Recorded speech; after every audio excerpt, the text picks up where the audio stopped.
Hey, good morning, everybody. Good day, afternoon, evening, wherever on earth you are at. Um, for me, it's June 20th, 2023. Um, just a reminder, hey, everything is for entertainment purposes only. Go ahead and check the box for the full disclaimer and all the other information that you might need to know. Okay. A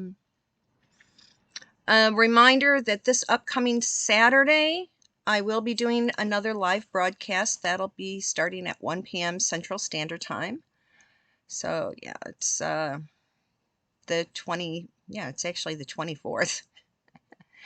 So, yeah, because the next video, today's the 20th. It's a Tuesday. I'll be doing a video on the 22nd, which is Thursday. And then the live stream will be Saturday the 24th.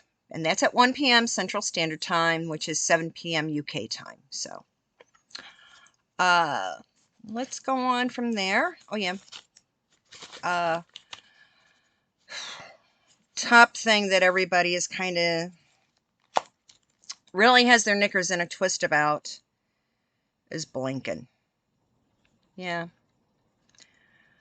Basically, he admitted that he told the world that Taiwan is on its own. Just like back in, 1941, the Japanese intercepted some transmissions from the UK telling that the Allied powers sent information to Southeast Asia, like the Philippines, Singapore, stating that they're going to be on their own should the Japanese advance. So that's why the Japanese they knew they could take over everybody in all those islands because they got the information straight from British communications. Well, Blinken, our lovely Secretary of State, I mean, I hate to say this, but Hilly was better than Blinken. Oh my God. I mean, this guy just told the world that, yeah, that there should be only one giant big red sea, and that where most of the semiconductors of the world are manufactured, they're on their own. Should mainland go and take over that island.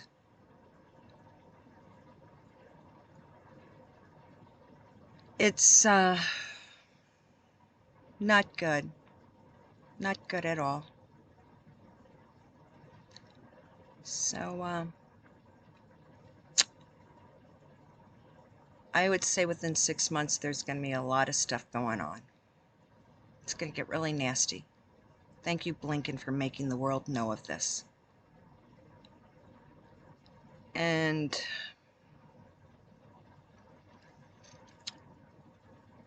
myself, and I know there's many others whose dads or grandfathers flew over the hump, and the kids who are descendants of the flying tigers. Okay, People Network, people who were descendants of those who got caught and stuck in a Japanese camp and working on the Burma Railroad. People just spread the word out. My email is down below. I mean, I have no problem going and sitting in front of my local congressman's or senator's office with computer printouts of people voicing their concern about this. I can do what I can do here in Illinois. I can go make noise to my representatives in Washington. So everyone across the U.S., we have got to make our voices known. We have to make our voices known worldwide. Because I know that somebody may know somebody who's in the Netherlands, because there was a lot of Dutch.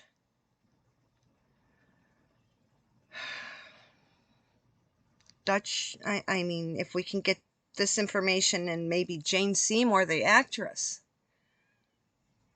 because her family was actually held by the Japanese, we can possibly get the word out worldwide that we don't care what Blinken and JoJo say. We will stand up for Taiwan. We're not going to see the same mistakes that happened 80 years ago happen again.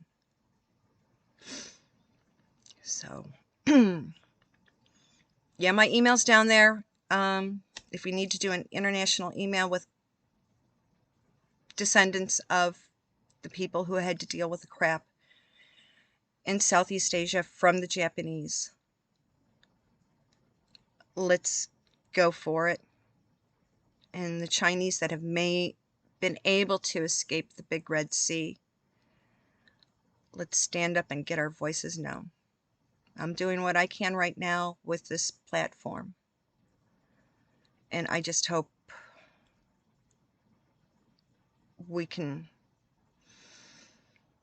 make the situation known before things go really bad. Yeah. This is what happens when you're a clairvoyant. You start seeing stuff. And you start hearing voices saying, we need to stand up and really blow our whistles. Now, something else that's on the news. It's not being very well known. You have to kind of hunt for it. And as soon as I saw it, I went through the different media sources, and Fox actually did the best coverage of the situation. Down in Kansas, the state of Kansas, people who are elephants in the state house have been getting letters.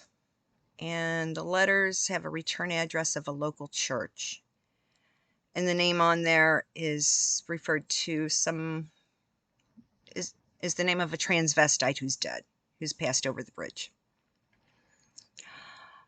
Well, they're basically poison pen letters with a white powder inside. Yeah, because in Kansas, it's one of the states that actually allows corporal punishment in schools. And there's always a joke with people who go to another city and they're amazed at certain things and say, hey, you're not in Kansas any longer. Well, yeah, it reverts back to stuff that was in the film, the book, Wizard of Oz. Well, I admit it, my initial hometown was Overland Park. And my idol was Debbie Bryant. Yeah, Debbie Bryant. Go ahead and Google her. Well, Kansas is a real no-nonsense state. Kansas and Missouri basically have zero tolerance for this tranny nonsense. I mean, Missouri has passed a law stating that no sex-changing stuff can happen to anyone under the age of 18. So no medications or surgeries of any kind can happen in Missouri. Kansas is pretty much the same way. Kansas is a lot more stricter with the nonsense. They have zero tolerance for garbage happening in the schools.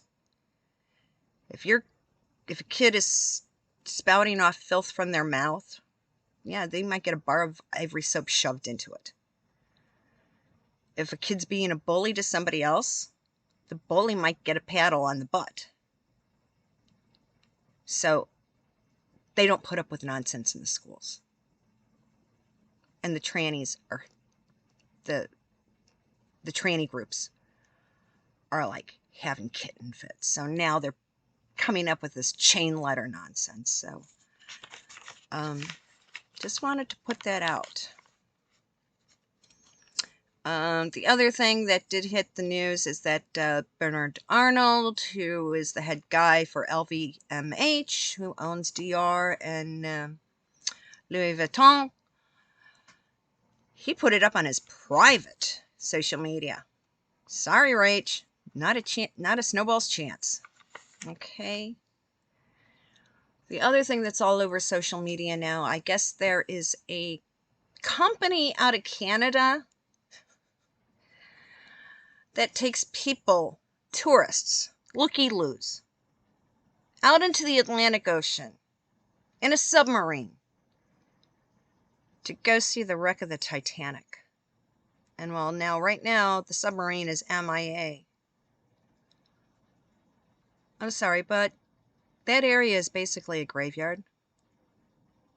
And they want to go and gawk.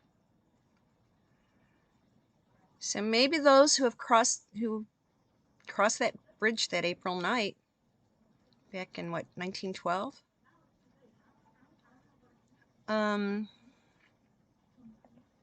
Karma bites big in the butt. Their final resting place shouldn't be a tourist attraction.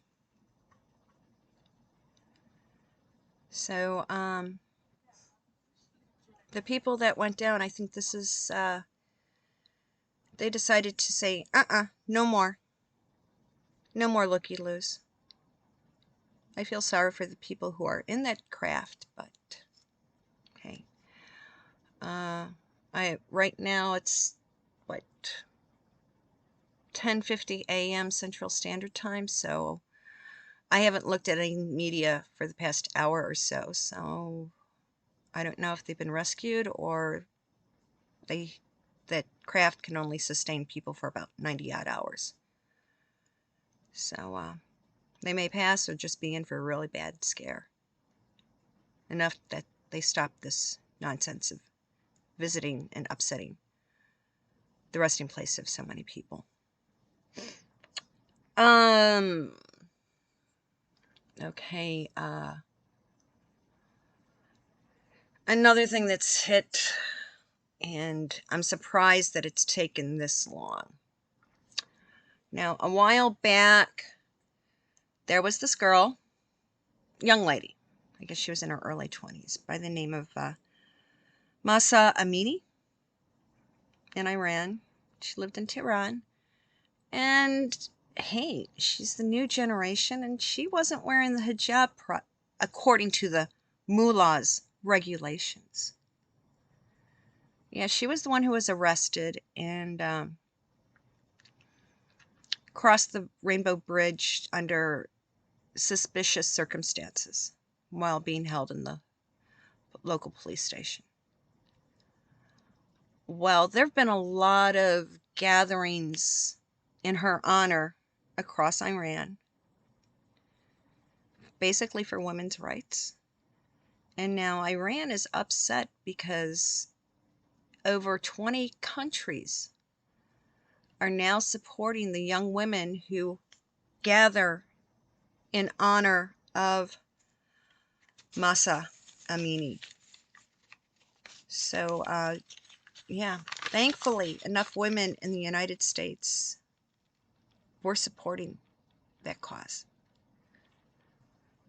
Because, yeah, I was in that area before all heck broke loose in 79. It used to be a very, very cosmopolitan city. I mean, back before things went boom in Beirut was known as the Paris of the Middle East. Then became Tehran, was the Paris of the Middle East. Until the second half of 1979. Well, people, the young generation is now standing up and saying, no more, no more. And it's basically their parents who basically turned the country into a country ruled by the mullahs. So the children are rebelling against their parents' choices. And I was young enough to know what it was like. And I support the women who are protesting. Now, another thing that's going on in Europe that dates back to 90 odd years ago.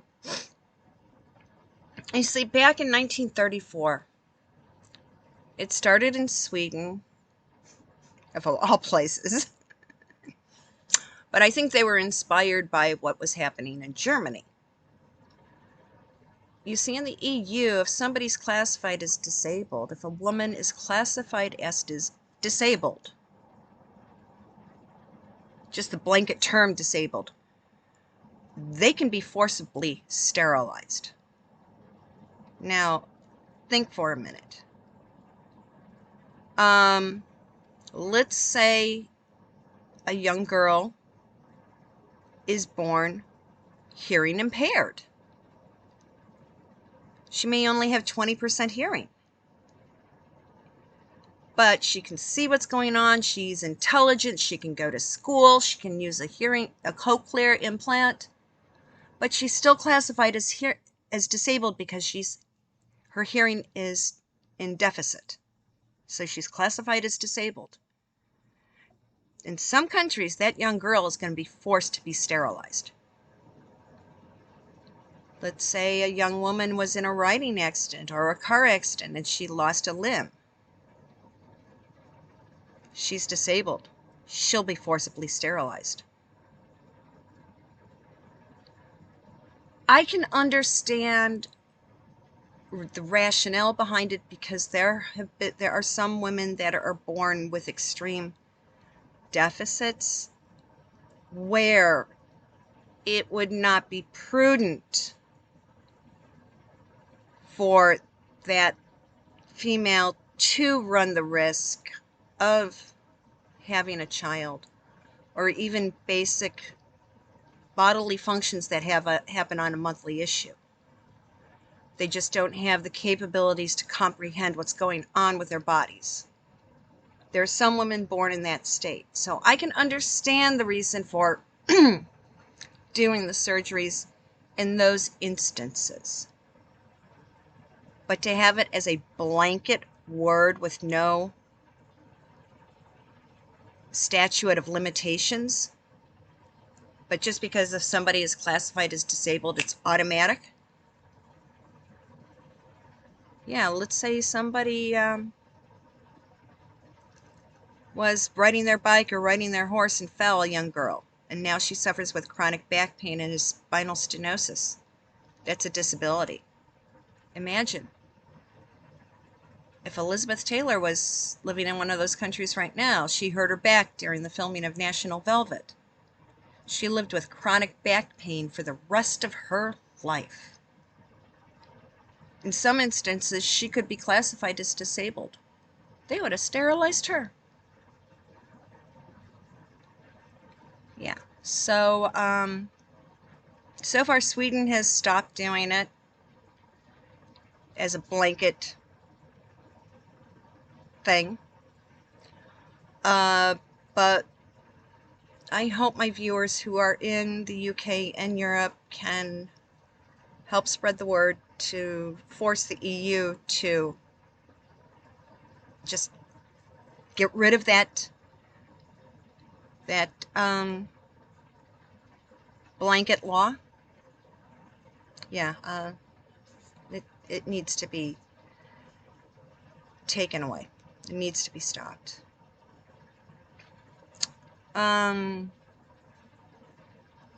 Next thing was, yeah, I saw something pertaining to Andrew.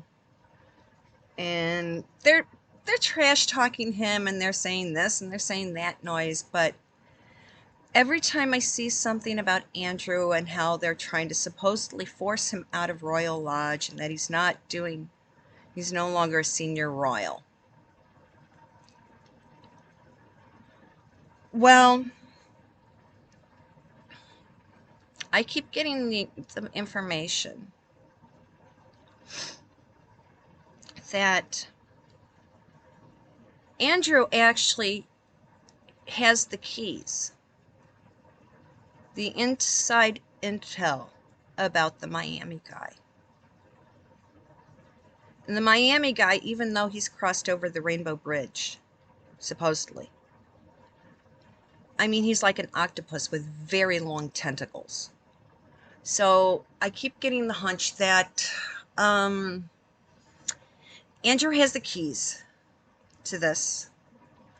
So he needs to be kept safe.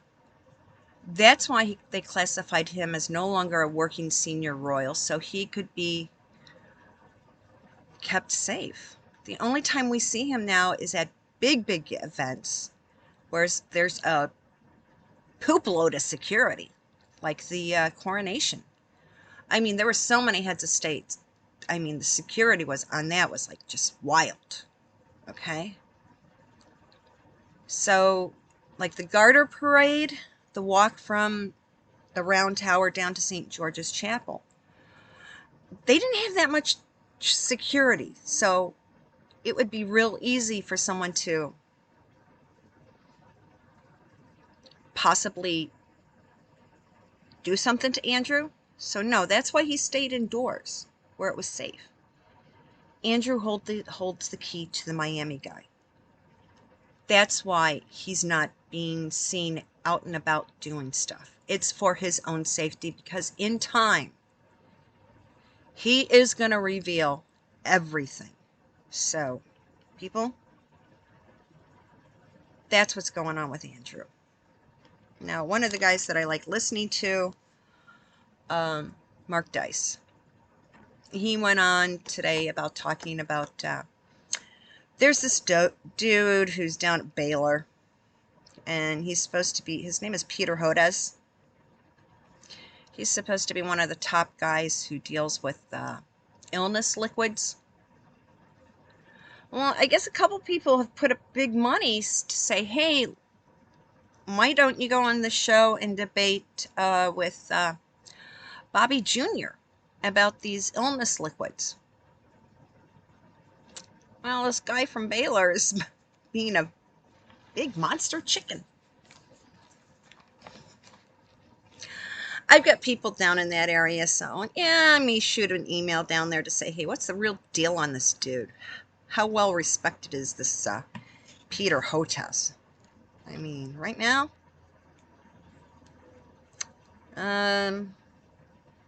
Baylor is kind of in between Waco and Austin, so I have a hunch he lives closer to Austin than Waco. Waco is near where Uncle Ted has his big ranch. Yeah, people who know me know who I mean when I say Uncle Ted. Where the city of Austin has gone totally red. Okay, there are spots in Texas that are gone purple because the stupid buttheads from California have moved in. Yeah, I mean, Austin has a big quirky music scene, so yeah, it's red. The rest of Texas, certain areas, no. Austin is blue. Duh.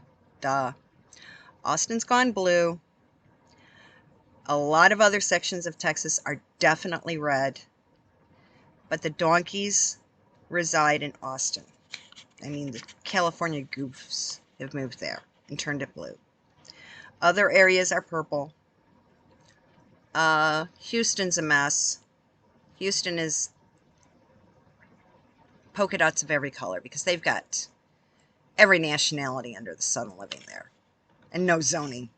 You could have somebody putting a double wide trailer next to a multi-million-dollar mansion. That's what Houston is like. But yeah, it's like, I'll see if I can get a hold of somebody down in Texas and find out what the opinion is on that dude. Another thing that's popped up, South Park, rumor has it, they're the industry. South Park will be submitting the Privacy Tour episode into the Emmys, the Emmy competition.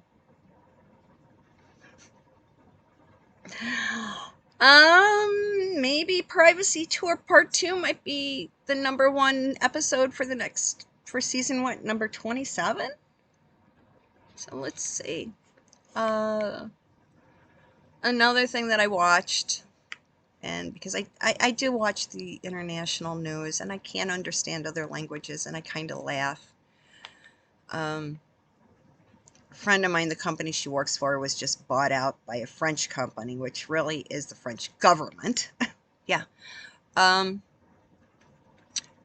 People, especially everyone here in the U.S., a lot of their kids are transported by, they see First Student written on the school buses. Well, First Student was owned by First Group out of Aberdeen, Scotland. And they had this intermediary name called First Transit. Well, First Transit owns a lot of public transportation across the United States, like Greyhound Bus, most of the school bus locations. Well, they've now been sold off to Transdev. Transdev is actually, don't laugh, is actually a division of the French government. So the French government is now going to be responsible for transporting American kids to and from school. Yes. Do your homework, parents. Your tax dollars are now going to Paris.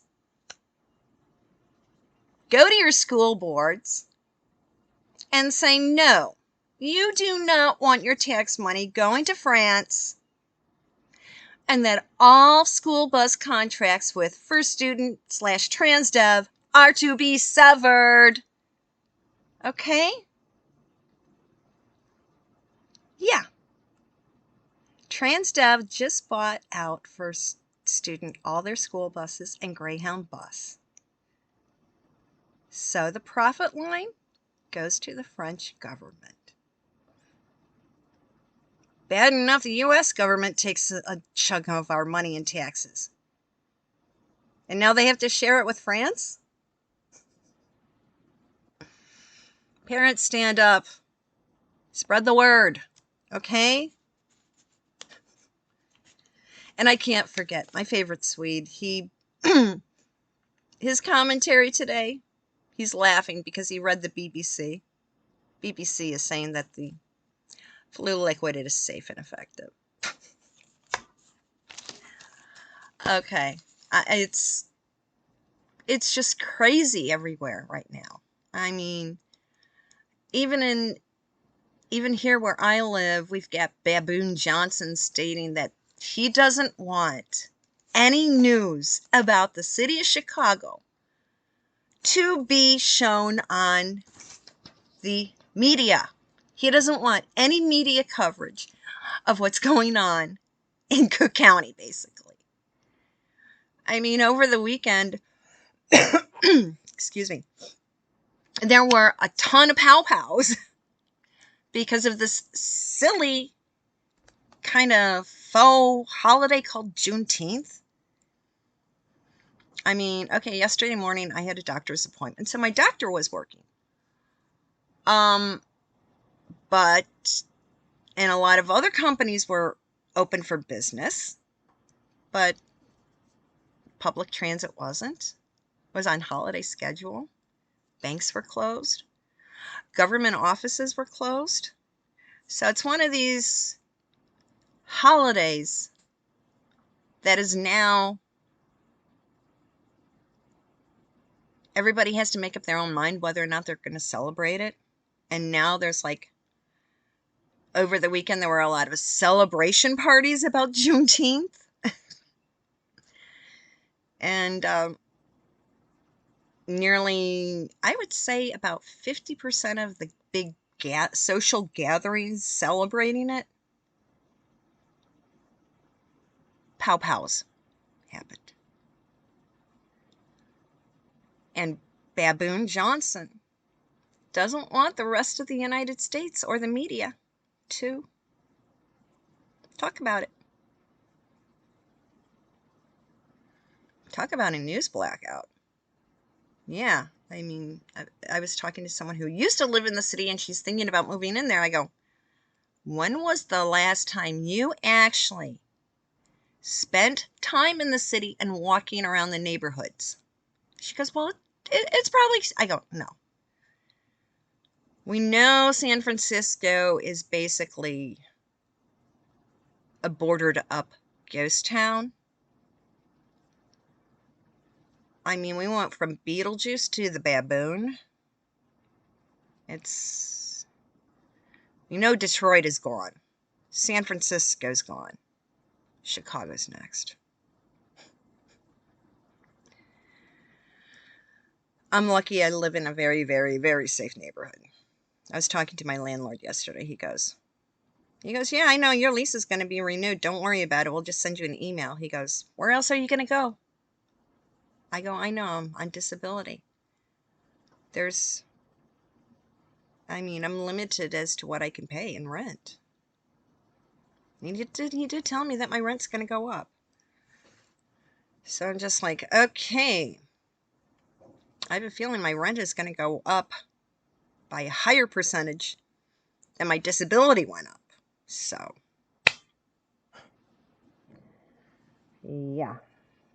I don't know. Should I put in that buy me a coffee thing down at the bottom? It's just getting crazy here in Illinois. If you're not in a city neighborhood, if you're outside of the craziness, the rents are going through the ceiling.